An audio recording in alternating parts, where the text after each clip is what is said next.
Hey, if you enjoy this content, check out www.yesodblocks.com and join our community where we have all kinds of premium content going on up there, and we're building from the ground up a world of people who are all interested in learning Torah in this way on this level. So join us, www.yesodblocks.com. Looking forward to seeing you there. Hey, welcome back to the Nefesh HaChaim podcast series.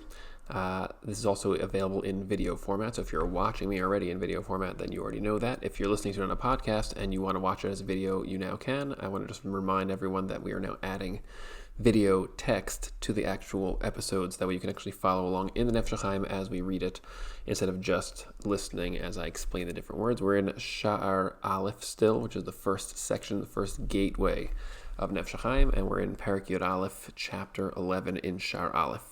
So I hope that this format is good. If there's any feedback, please share it in the comments. If you want a different format, you'd like it in a different way.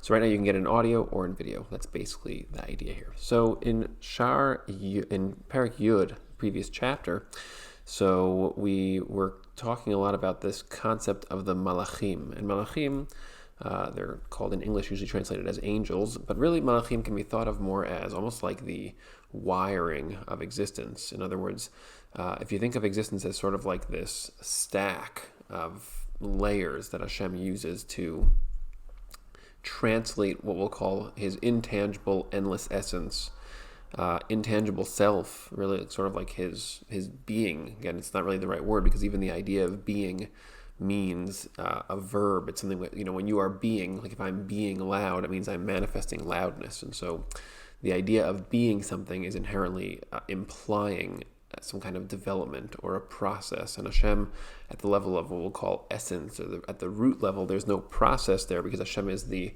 source of process. There's no change at that point, quote, the point of existence that is the beginning.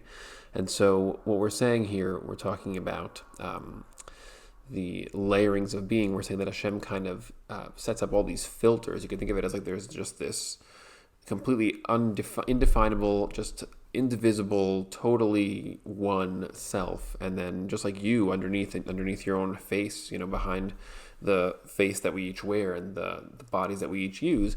So we're just one self. It's just you behind the scenes, and you can think many thoughts, and you can do many actions, and you can feel many feelings, and there's a lot of stuff going on in the inside behind that, like in terms of the mechanics of the machine that you're using to live and to be here, to manifest, to be, like we said, being. So you're being, but there's just one self underneath. It's like the unified one you that is looking out through the eyes.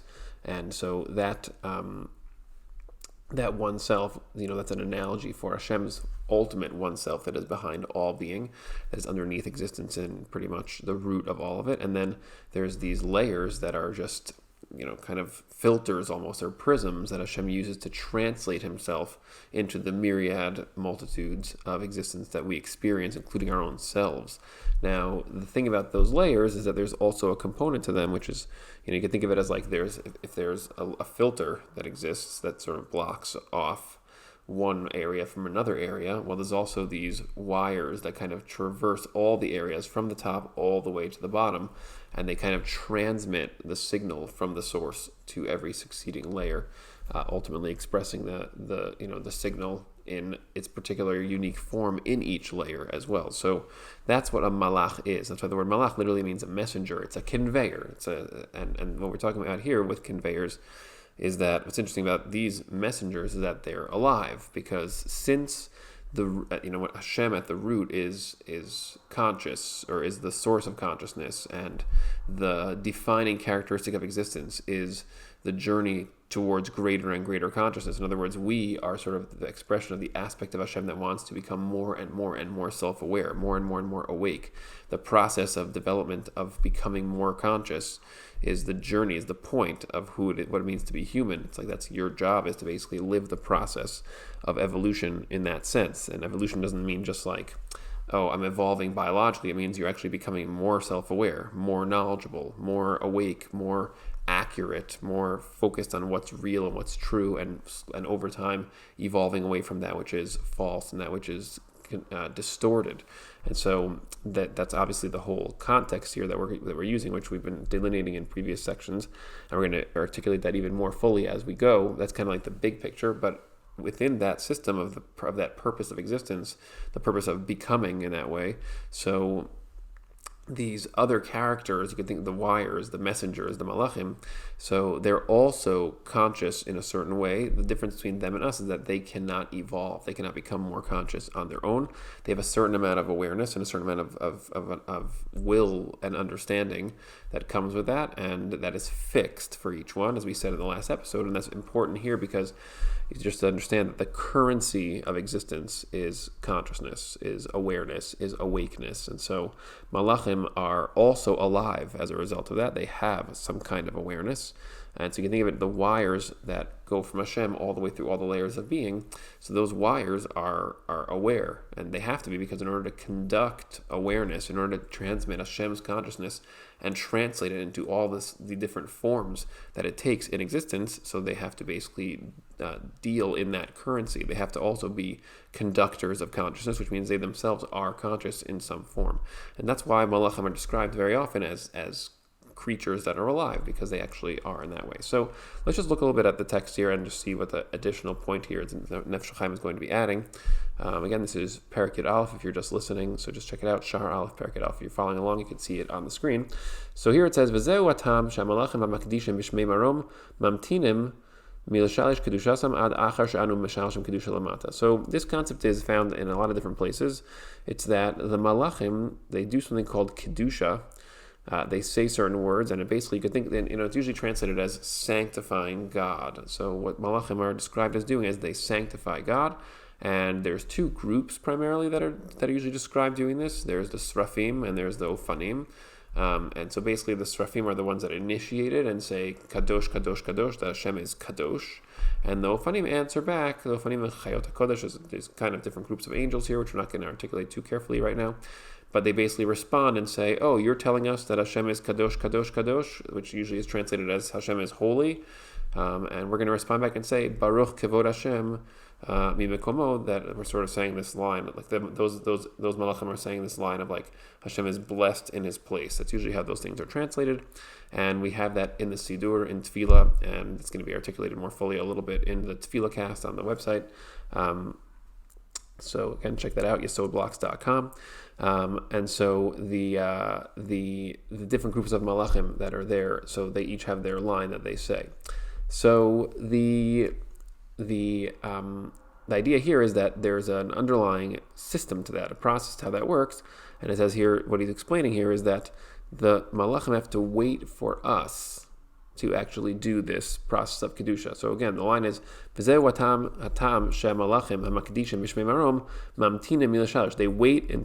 actually do this process of Kedusha, until we say our Kedusha down below. The Mishalshim is because we say this triple language of Kadosh, Kadosh, Kadosh, so from the word Shalosh. And so we say Kedusha down below, and then the Malachim will mirror us and say that, quote, up above. So after Kedushasam Lamala Kedushasenu, even though their Kedusha is higher than ours. So the idea of that is that we live in this, we'll call it the most filtered aspect of existence, also known as the lowest plane. Lowest because the concept of height delineates how much exposure there is to the Hashem fullness, the total consciousness of Hashem.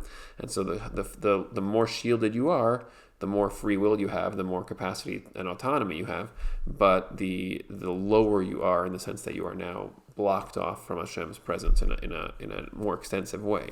So as we said in the previous episode, the previous section, so human beings have the ultimate amount of blockage from Hashem, or at least the penultimate, we'll call it for now, and we have the ability to choose much more because of that, since we're shielded from Hashem so dramatically.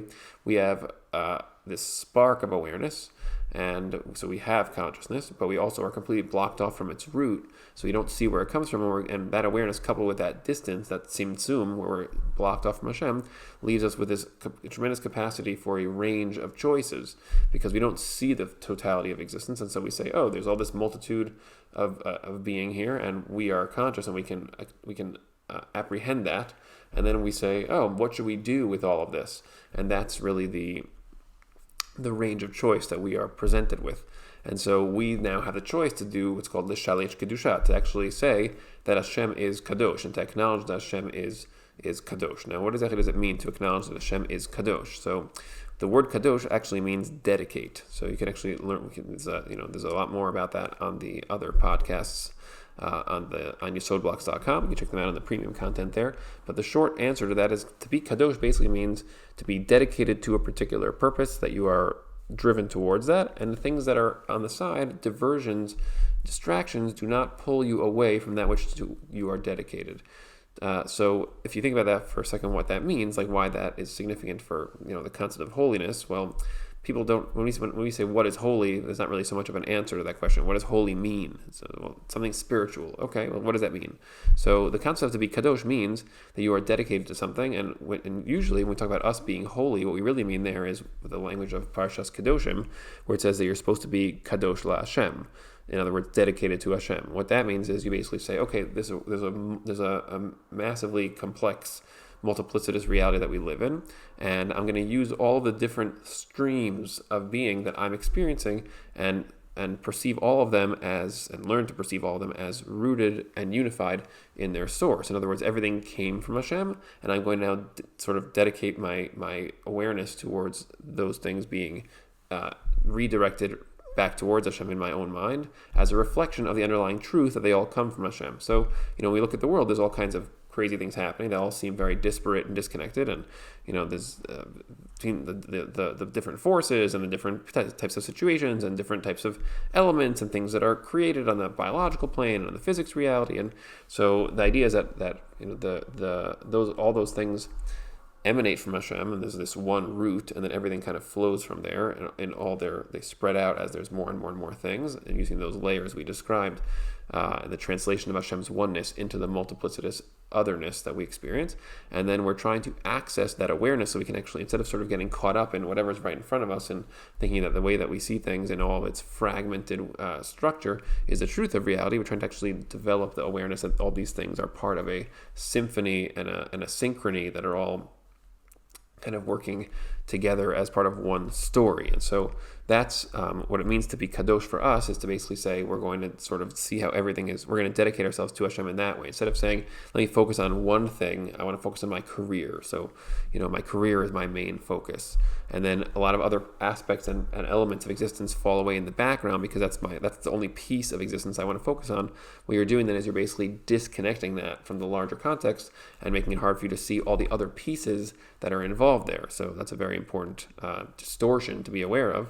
A classic problem people have. Very often we struggle with career because we're so immersed in it and we're trying to create and build things and financial success and all these things, and then we actually unplug that one thing from its larger context, and that's how you start doing things like forgetting that you have a family, or never even starting a family, and never building out any of the other aspects of your being, never understanding how the career fits into the larger truth of existence. And that's why when you start asking big existential questions as you get older, and you start to find that you're actually missing pieces of life because you distorted your perception of how all the different things fit together by fixating on one of them and pulling it out. So to be Kadosh Hashem means to understand that all the different parts of life are all flowing from Hashem, and you're trying to actually see things that way, and that brings you much more into alignment with what's real. So we're trying to constantly articulate that idea every day. We say Kadosh, Kadosh, Kadosh, Hashem Tzvakot, and what we're really saying there, we're talking about how Hashem is Kadosh, and that's exactly what it says in Parshas Kedoshim. It says, you human beings should be Kadosh, Ki Kadosh Ani, because I, Hashem, am Kadosh. So with Hashem, Hashem never forgets, because Hashem doesn't have a distortion capacity. He's not blocked off from the knowledge of himself in that way. And so Hashem is constantly aware of the purpose of existence and the structure of existence, and so he is in a constant state of dedication to this existence and his purpose in it. Now then you have to ask the question, well, what is Hashem's purpose in existence? And so that's what we referenced a little while ago. When we say that Hashem is dedicated to this place and to its existence, what he's doing is he's basically this place is a manifestation, an expression of Hashem's capacity for process, because Hashem is completely and utterly endless. You can't box him in any way. So what that means is that Hashem actually has the capacity. If you are endless, it means you can't, like the question is, well, how do you How do you have the capacity for change or growth if you are endless? But the problem is that, so you could say, well, if you're endless, you can't have the capacity for change because you're endless. The problem then is that Hashem has an ending point, because it means that now Hashem cannot grow, he cannot change, he cannot evolve. And so that's a violation of Hashem's endlessness. And so the answer to that is that if you are endless, then you actually can both be unchanging and fully, not even fully developed, just fully being. Like there's no change, there's no evolution that takes place, and at the same time you possess an aspect of yourself that can express evolution and change. And so you can think of it as our environment, this whole world that we live in, is essentially Hashem's expression of his capacity for evolution and change. And we are literally the aspects of Hashem's self that are undergoing that process. You're a fragment of Hashem's consciousness that has currently forgotten the rest of itself and is now struggling to remember and to return to who you fully are as Hashem's conscious self. You're basically trying to remember the rest of who you are. And so this environment, for us, is all about that. But for Hashem is dedicated to maintaining that environment, because Hashem's purpose in expressing it is that we should undergo this extended process of becoming. And so it's essentially just, thousands and thousands and thousands of years. And this phase that we call Olam Hazeh is not even the main part of it. The bulk of the process of unfolding who we are and slowly becoming more and more who we are takes place over thousands and potentially millions of years. That's Olam Haba is the main framework for that. Not in heaven, not anywhere like that. It's literally here in an immortal way, where you are basically you live forever. You don't have any of these particular distortions that we have now. And there's a lot more to talk about with that, which you can see other episodes on the website and on the YouTube channel. There's other different videos about that too. So the point, though, for right now is that Hashem is dedicated to that constantly. So we talk about Hashem being Kadosh. That's what we mean. We mean that Hashem never forgets.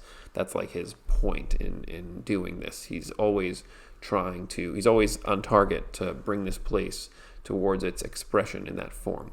And so when we say Kadosh down below, we essentially are the ones who have the ability to forget what we're here for. And when we activate ourselves and say, oh, we are Kadosh to this purpose of existence, to be dedicated to Hashem and to sort of see how all of it goes back to Hashem, so then that actually sends vibrations through all the wires, all the layers, all the way up to the root of being.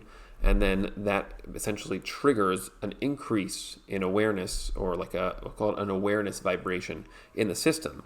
And the Malachim, who are those wires, are also triggered by that, which is why it says here that the Malachim are the ones who, even though they're above us in the system, but in certain ways they are deficient compared to us, which is what the previous section was all about, because we are completely autonomous to make choices, while they are essentially trapped at individualized levels of awareness. And so they can't really do things on their own, but when we decide to do things, then they are triggered by that. So that's what it says over here.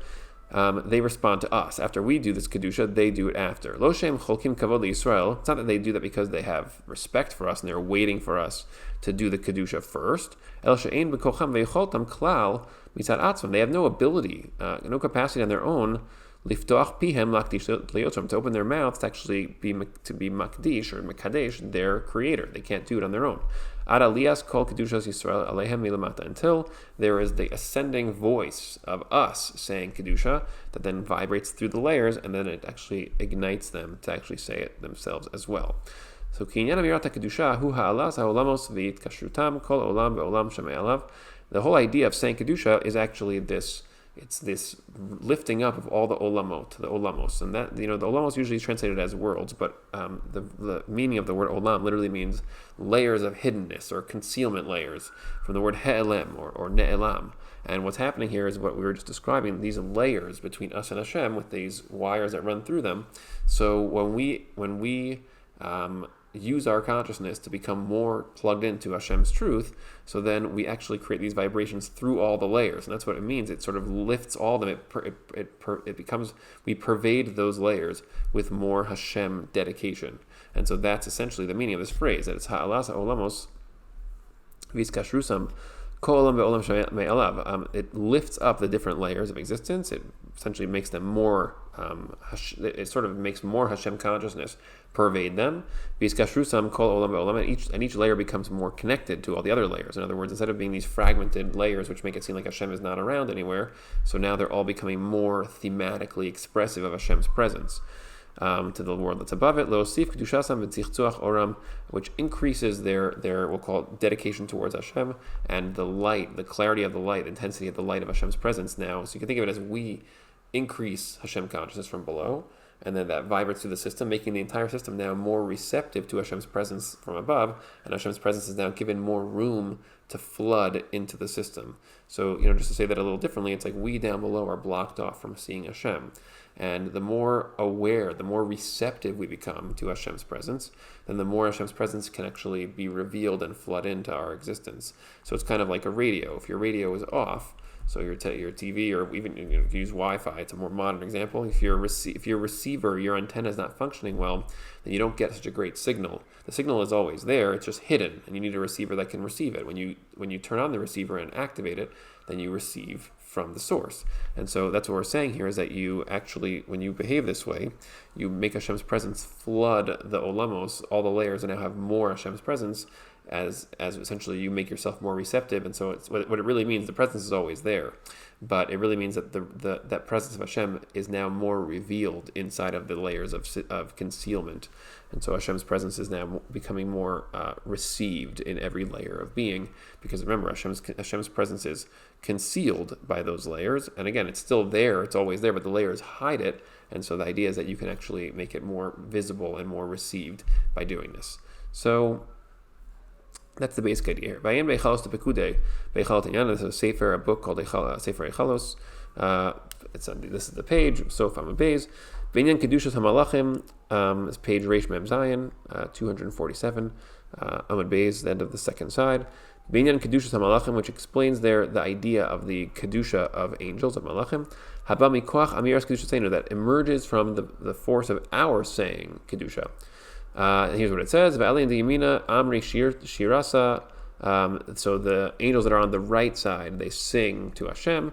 V'salki arusa le'elav amri kadosh. And what they do is they cause the divine will to sort of basically go higher, which is what we're saying when we activate it from below. So it causes that to happen. And then the angels here are saying it, and this is them doing it. Amri Kadosh, they say Kadosh, Ve'ilein Dismala, then the angels on the opposite side, the angels on the left side, Amri Shirasa also, they also respond, Salki Yerusala Elav Amri Baruch, and they say the same thing, they do the same thing, but they say Baruch instead of Kadosh. That's what you mentioned earlier, the two different kinds of angels, the two different kinds of things they say. And all these groups and the systems that they are a part of all basically connect to each other, and they interlock as they become part of this process in order to be Mekadesh. Marehon means like their master, Yehuda, into unity. The Kulhu Kalilan, Ilan Ve'ilan, they all kind of become interconnected. Yehuda Chada, Miskasha, and Dabada. They all, again, it's the same idea. They become unified one with the other. Ade Kulhu Isavidu Kishura Chada, Verucha Chad, Miskasha, Ve'inon, De Le'ela. So until they're all basically become one unit, they're tangled together, tied together in one spirit, and they're completely connected. They're all included one with the other. So that's the concept from the Sefer Eichalos. Again, it's essentially what we articulated is that instead of there being all these disparate, disconnected groups or forces, so now we are actually the trigger for the unification of those different groups. So let's just finish with this next piece. This is one of the books of the Arizal, B'chol Perek Gimel. So the Arizal there explains what is the idea of saying Kedusha.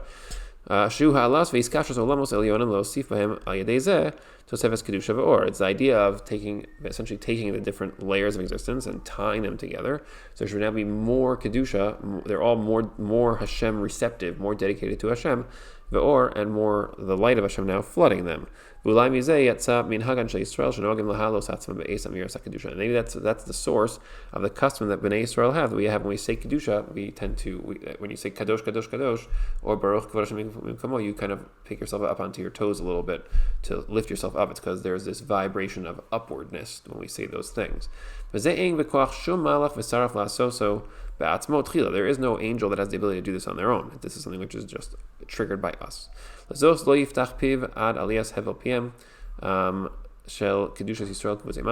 not open their mouths until the hevel, means like the steam, like the vapor of the breath of Bnei Yisrael, will ascend, so that way they experience the vibrations of us saying Kedusha first. So that's basically the idea here that he's saying. We're going to see the second half of this next time. And again, I remind you, definitely check out yesodblocks.com. If you want to subscribe, we have a ton of awesome premium content going on there. So definitely join the community, and we'd love to have you. I hope you enjoyed that, and looking forward to seeing you in the next episode.